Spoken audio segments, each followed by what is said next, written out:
profissões mais importantes e gratificantes da sociedade é a do professor. Mas o que é ser professor na atualidade? Em um mundo cada vez mais digital, com alunos que têm menos tempo de concentração e atenção às falas desse profissional, e que querem respostas rápidas. Para falar sobre os desafios desse profissional, que é o coração da educação brasileira, o destaque de hoje recebe a professora mestra em Linguística, Adriana Martins. Adriana, bem-vinda ao Destaque. Obrigada por ter aceito o nosso convite. Obrigada pelo convite também, Sâmia. Eu quero começar pedindo para que você me fale um pouquinho sobre você, quando você decidiu ser professora, como foi que se deu assim, o reconhecimento dessa missão na sua vida?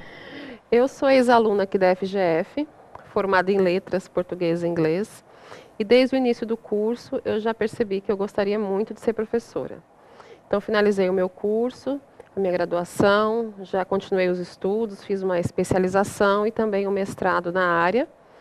E desde o início da faculdade eu já comecei a trabalhar dando aula, formalmente nas escolas, já dei aula desde crianças até os adultos, né? E hoje eu trabalho especificamente na educação no ensino superior e também dou aula no ensino médio.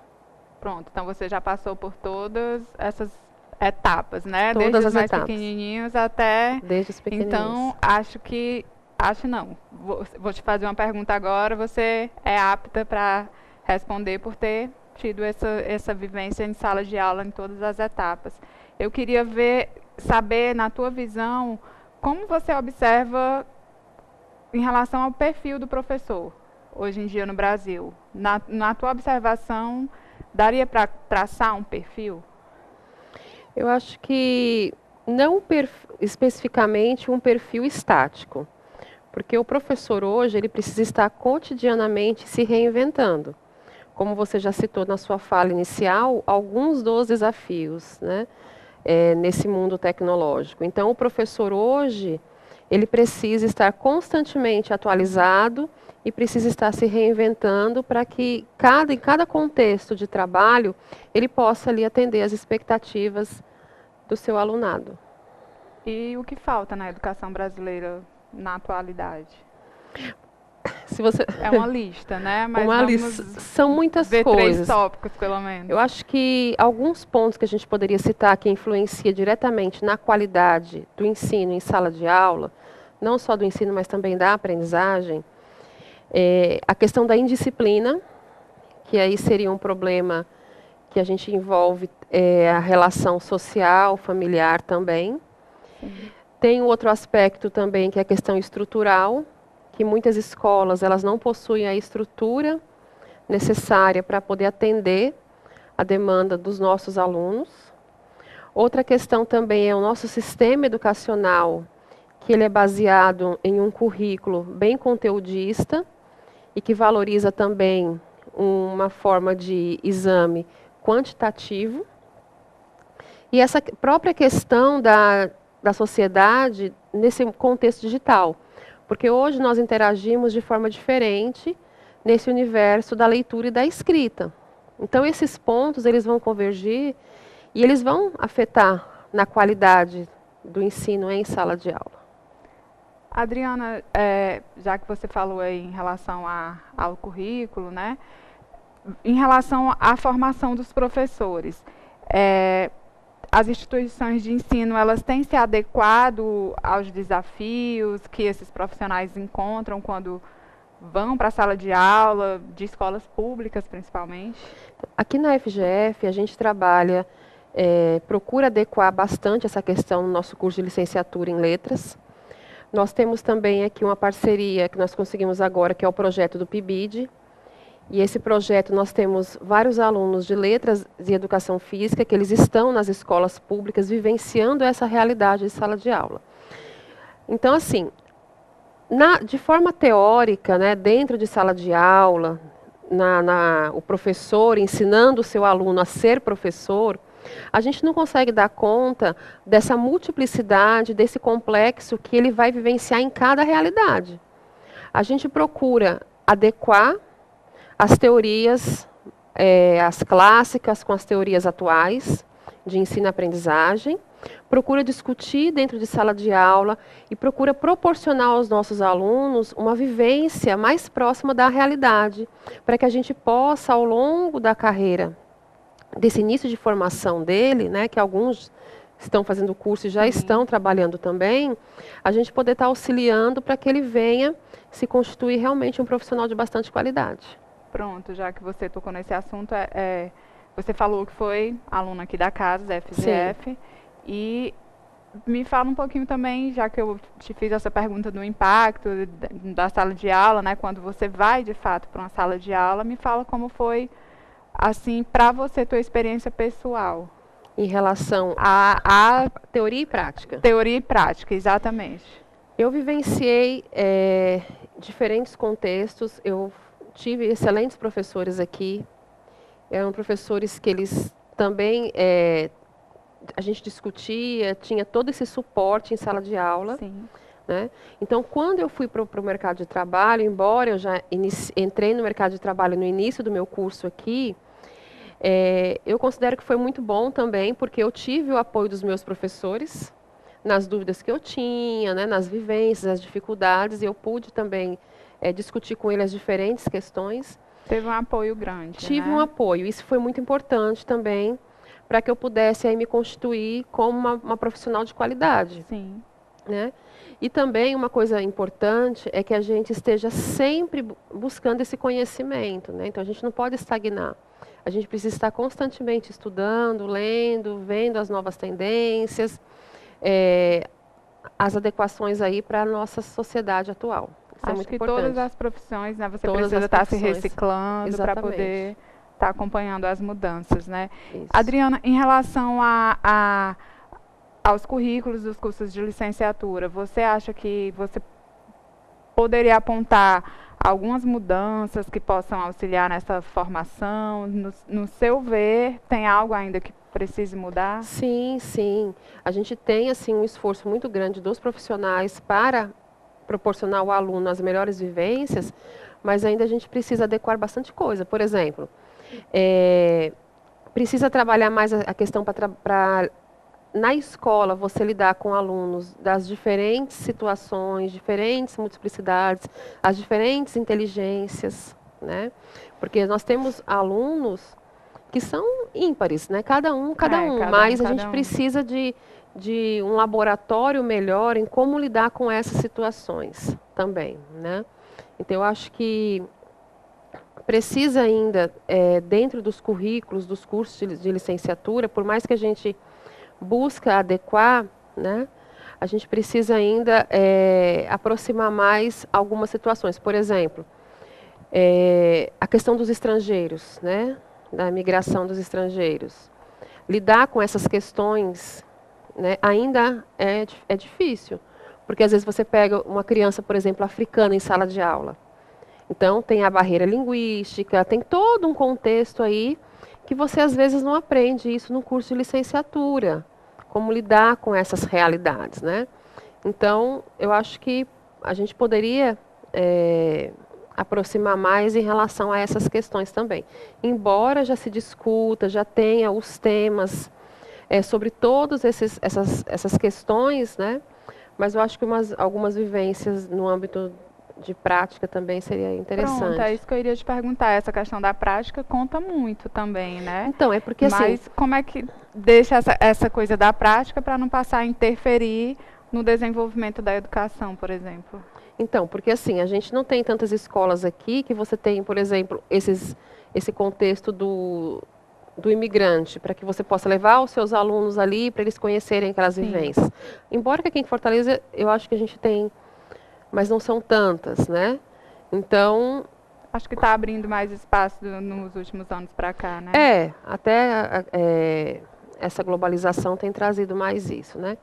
Então, eu acho que não vai interferir especificamente... porque, assim, o aluno, às vezes, o que ele chega para a gente diz... É assim, professor, às vezes o que a gente vê em sala de aula não é o que a gente vê que a gente vivencia na prática. Mas eu falei, não existe, não tem como fazer isso, né? Porque cada realidade é uma realidade. Cada vivência é uma vivência. A gente não consegue dar conta dessa multiplicidade de contextos em sala de aula, dentro de um curso de licenciatura, por exemplo. Como é que você traz todas essas vivências? Eu acho que nenhuma área consegue fazer isso. Né? Acredito que não. Também. A gente tenta aproximar ao máximo, né? Tem a questão das tecnologias também que nos ajudam, porque a gente consegue trazer algumas realidades para a discussão em sala de aula e orientar algumas práticas, né? Mas sempre a realidade é uma vivência única. Agora, é muito importante, eu sempre falo para os alunos que eles precisam ter bastante conhecimento para que ele possa fazer as opções corretas quando ele estiver dentro do contexto. Então, por exemplo, toda escolha, por exemplo, didática, metodológica, que a gente faz em sala de aula, ela não pode ser aleatória. Ela precisa ser baseada em um aspecto, principalmente um aspecto científico, para que você às vezes não caia só no seu subjetivismo, né, e no seu achismo. Verdade. Então isso é importante. Valorização docente. O que isso significa para você? Pois é, valorização docente no nosso país, né? Difícil. Não é uma coisa assim que está em alta, né? Embora a nossa profissão seja uma profissão bastante importante, temos, né, alguns nossos direitos aí, mas seria importante que o professor fosse melhor valorizado, em todos os aspectos, né? Quando você tem uma estrutura boa para trabalhar, isso também significa valorização do professor. Sim. Porque o que às vezes acontece? O professor às vezes tem muitas ideias, mas não tem as ferramentas. Não tem, né, as ferramentas para poder fazer isso. Muitas escolas você tem um laboratório de informática. Tem muita escola pública que tem laboratório de informática, mas às vezes os computadores não estão aptos para serem utilizados, né? Então, eu acho que começando por uma boa estrutura para que o professor pudesse trabalhar seria muito importante. Sim. A questão da segurança também dentro da escola, né? Eu acho que seria uma coisa importante também, porque muitas escolas estão aí em lugares de risco. Então, eu vejo a questão da segurança também, que seria uma questão da valorização. Um ponto primordial, né? E também o nosso piso salarial, né? Até porque no nosso país a educação ainda não é a prioridade, né? Infelizmente então, quando a educação for prioridade, a gente vai ter uma valorização muito maior do professor. Adriana,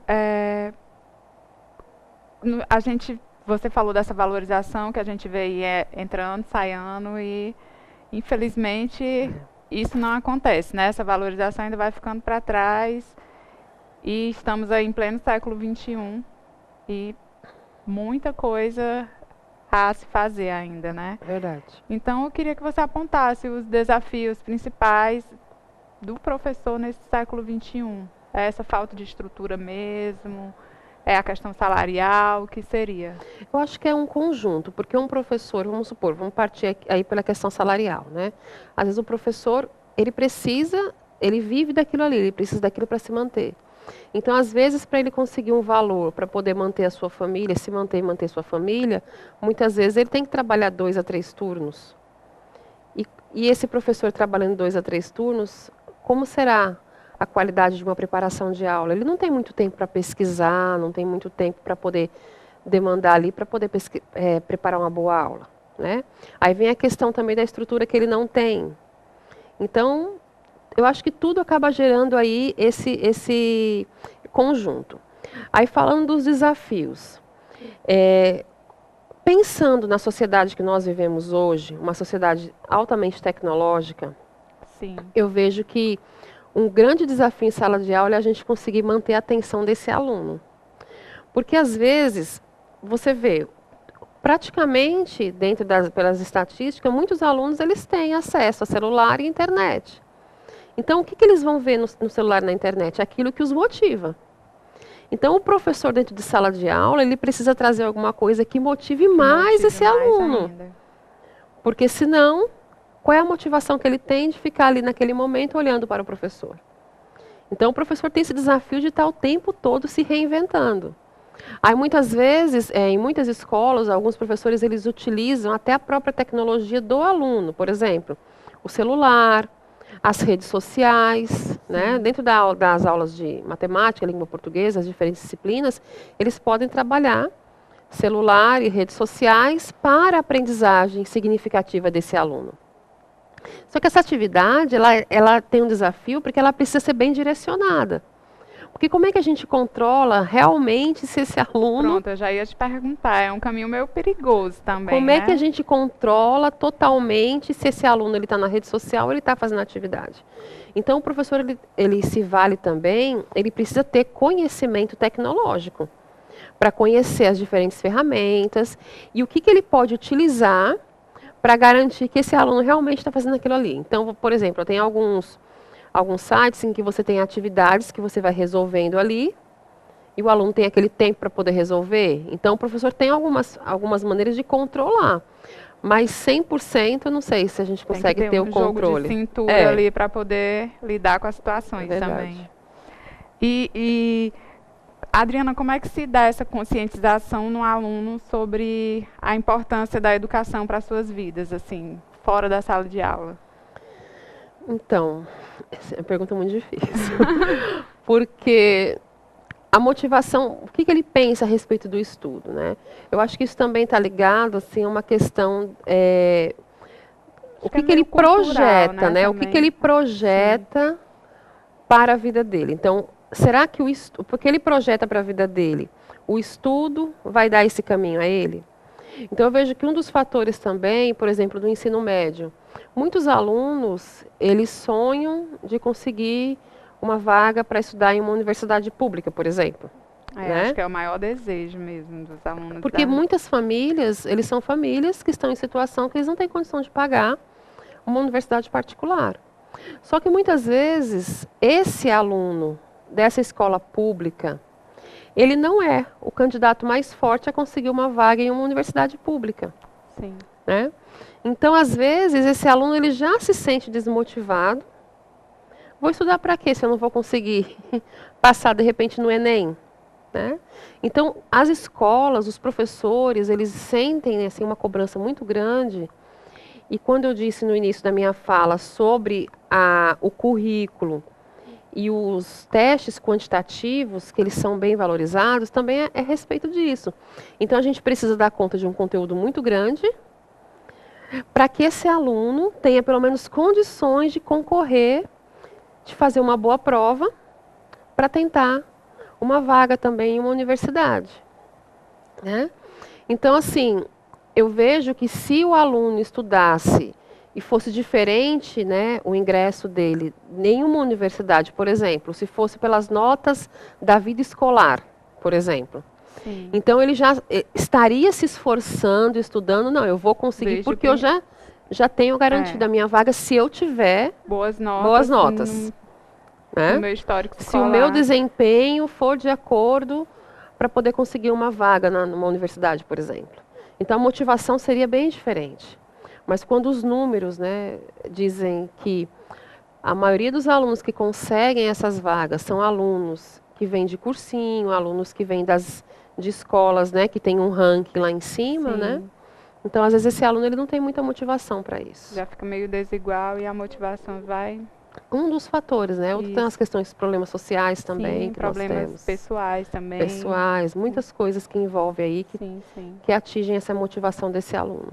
Mas o professor, assim, eu trabalho com formação de professores e eu vejo que existe um esforço muito grande. Os professores, eles fazem o melhor pelos seus alunos, eles conversam, eles conscientizam, né?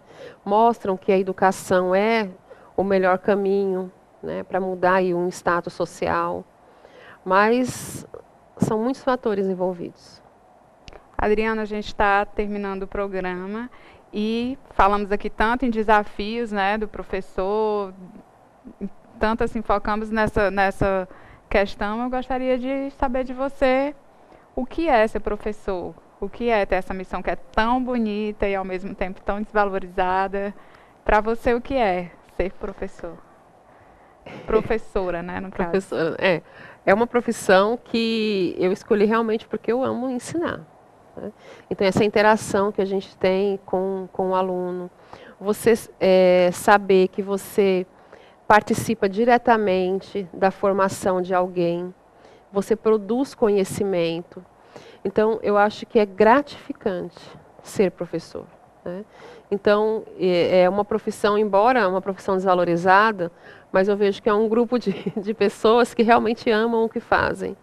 Porque a gente tem nas mãos, né, esse material humano que a gente sabe que a nossa atitude, o nosso fazer dentro de sala de aula, ele influencia diretamente na vida de alguém. Então, você às vezes tem testemunho de alunos que dizem, professora, eu tenho motivação de estudar porque nas suas aulas eu comecei a aprender, comecei a entender. Então, são diferentes alunos, né?